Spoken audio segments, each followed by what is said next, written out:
Hi again, everyone. Do you remember Dick Dastardly and Muttley? Do you remember whenever things went wrong, Muttley always used to go fuzzin', russin', russin'. Yeah, that was me. Just the technology failed me and cut me off mid-prime. How dare it? Anyway, so back to where we were, and what I was saying was these pink flowers with the glittery bits on actually match the colour of my watering can, so that works out really well. Now, the other thing that I've just quickly looked at as well is, whilst I've put this lace on up here in this top corner, it does look a little bit sort of lost and out on a limb. So I've got this little bit of spare music paper, and if I just insert that under there, put it in at a slight angle so that it's kind of protruding out the top and also coming out on this opposite corner here as well, it just adds that little bit of background up there as well. I can't lift it up to show you at the minute because all my flowers will fall off. So I think that I'm going to leave it at that. You can get to a point where you start adding other things on it, and you get to a point where it's like, I don't know where else to put anything. Once you reach that point, you've probably done enough. So I think actually that I'm going to leave it there.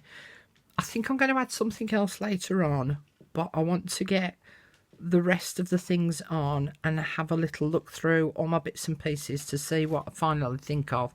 But I think some kind of title underneath here would look quite nice, or a saying. So I'm going to have a look through my bits later on, and I'll try and show a picture on my Facebook group of what it might look like. Anyway, I digress. So I'm going to put lace on the spine, as I said. So I'm going to use this wide lace, and I'm going to put half on the front and half on the back. So even though you can see the full amount at the moment, I'm only going to show half of it on this front edge. And I think that that works quite nicely. Just gives it a little bit more of an antique feel to it. Now, the reason why I'm putting the lace on is, A, I think it looks pretty, but B, if you don't want to, let me just remove these and then I can show you. If you don't want this neon elastic or whatever elastic it is that you've used here to show, then putting the lace over the top kind of just covers it over a little and just hides it. But you also need to think about that at some point this might actually wear and break. So I'm going to stick glue on this edge of the lace and on this edge of the lace, but leave the central part unglued, so that if I need to feed through a fresh piece of lace, fresh piece of elastic, if I can get my mouth in gear, then I've got a channel that I can feed a safety pin with some elastic all the way through there. And because it's an open lace as well, an open weave lace, then I should be able to maneuver that safety pin through there quite easily. But that's what I'm going to do, is leave this channel open and just put glue on either side. So I'm going to stick the lace on first. So let me just see what size I need, what length, and chop away the excess so it doesn't get in my way. Now for this, I would tend to use glossy accents or my all-purpose glue that I've put down. Oh, there it is. Whew. Or my all-purpose glue that I've been using all the way throughout this project, apart from the PVA, because PVA isn't quite strong enough to just hold this lace in position. So I'm just going to roughly decide how far out that I need this glue, and also I can look at the pattern and I can see that I've got a slightly more solid band of lace here along this edge, as well as these panels, but I need to remember that the panels, I need to keep those open because that's roughly going to be that center channel. So I'm going to put roughly where this border piece is and extend it a little bit beyond. So I want it about there. Okay, so there. Now you do want to make sure that this glue doesn't go anywhere other than where you want it to go. I've lost my lid. Oh, there's there. Whew. And I'm just going to smear it just a little.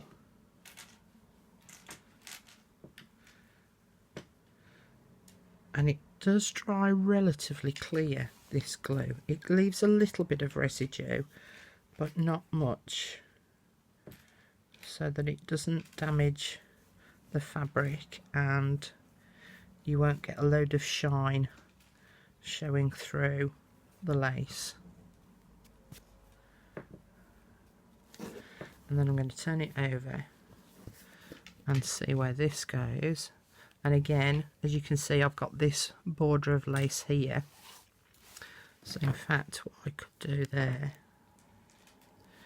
is I'm going to put some glue on the fabric running down alongside my rubber band. And I'm also going to try and run a thin layer of glue along that edge. Got a big globule there. I'll rub that off. There.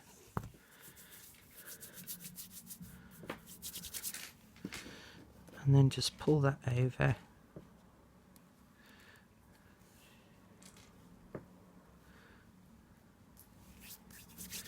And I need to leave that to just dry and set.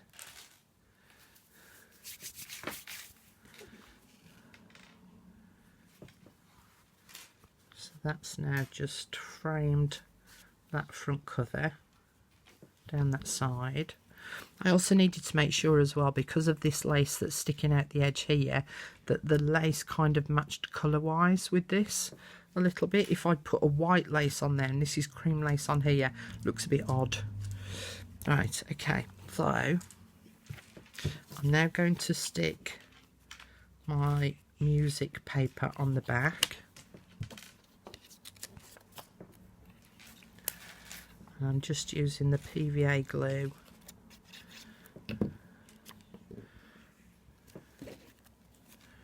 Just make sure, oh, wrong angle, look. There we go.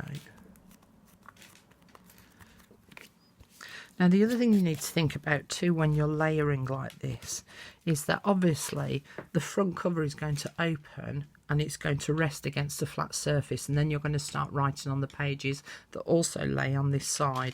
If you have things that are really way dimensional, they're going to end up getting flattened. So although I'm using a dimensional flower here, I know that if that sort of happens, it doesn't matter if that flattens a little bit. The other thing that I decided to do as well was I've just cut down the leaves that I was going to use to just make them a little bit smaller. They were just a touch too big, and I've also used a light shade and a medium shade of green to sit on there, because the two light ones were just a touch too pale. And I'm just going to put it on the bottom part of the leaf and stick that on. Now I'm not lining it up so that it sticks on the paper. I want it to extend beyond the image itself. And I'm just going to put a bit of glue on there. Now I'm actually going to swap to my glossy accents, because I want to make sure, because I do feel that glossy accents has a slightly better permanence about it. And I'm going to put my main flower on. On the other thing, I don't know whether you just noticed, but I keep a pin in the nozzle of here. I just find that it keeps the glue open, the channel open, so because it can dry really easily inside the nozzle, and so I just keep a pin in that nozzle there. And then I'm going to just stick a couple of the smaller, darker pink flowers in there as well, and just lift up the petals a little so that they're sitting underneath.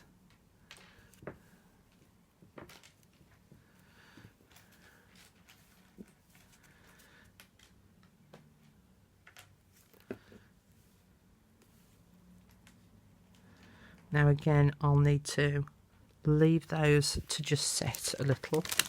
As you can see, this is lifting off as well, so I just need to add some more glue on there and then just let it dry.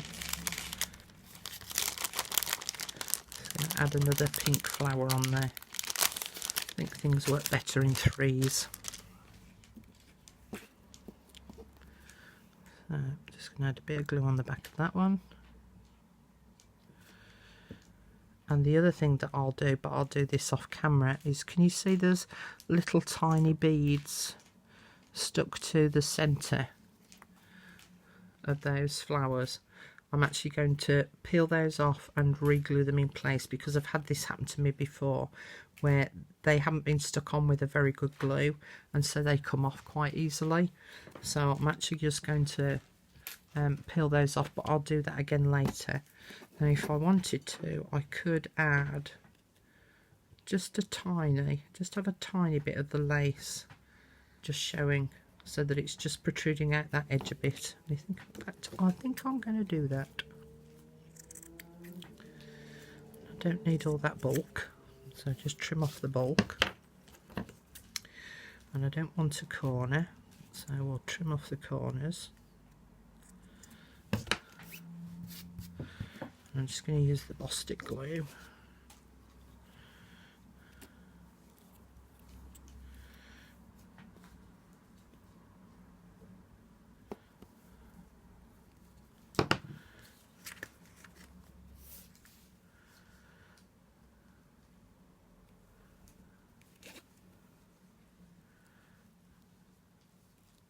There we go. So there's just that tiny bit of lace showing through. Just going to add a bit more glue on this side.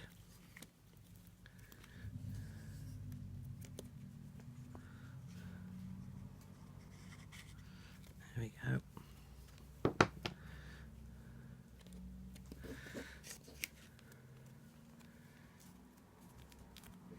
Okay, now what I'm going to do is I'm going to leave this to dry with a book on top. Not a very heavy book, but a book, because the glue is just making the card curl a little.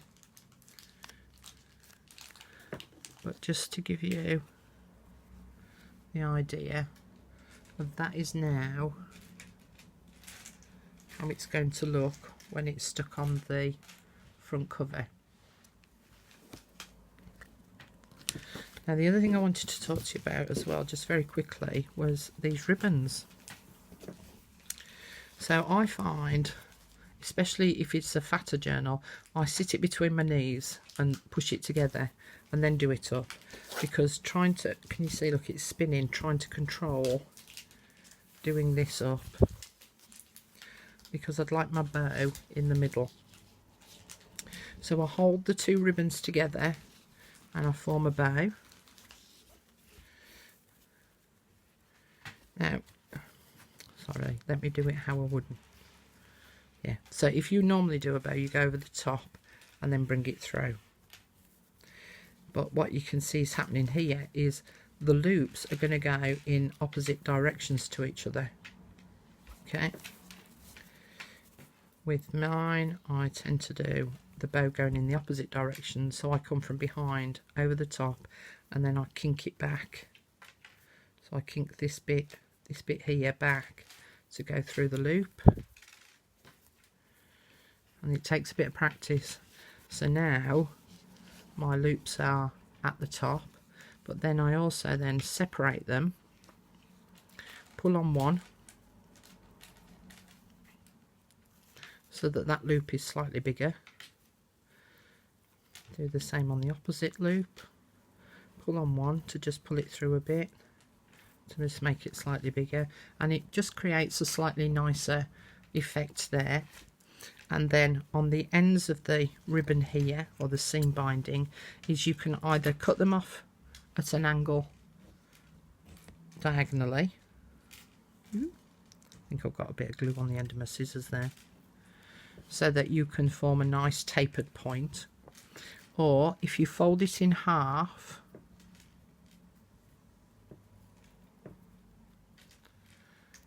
just get this folded in half. There we go. So at the moment I've got the folded edge on my left hand side. I've got to remember which way to do this, yeah. And this is the loose edges here on this side, and I'm going to cut at an acute angle from the outside edges to the folded edge. And you end up with a fishtail point. Or the other thing that you can do is you spin on the ribbon to make it form a nice tube. And I even wet the end sometimes a little bit, and then with that I feed it through a bead, do a knot, and then you have a nice dangly bead hanging on the edge of your seam binding. So there's 3 different edges that you can do for the edges of your seam binding.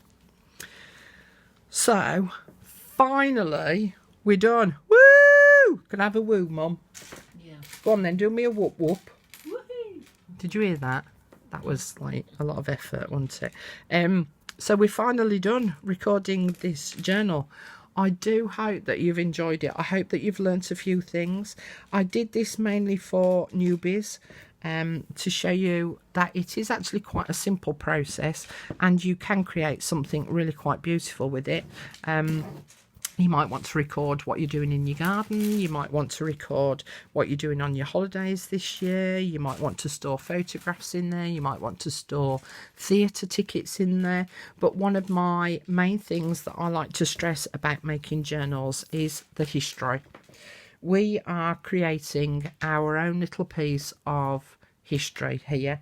If you use them, that is. A lot of people say, well, what do you use them for?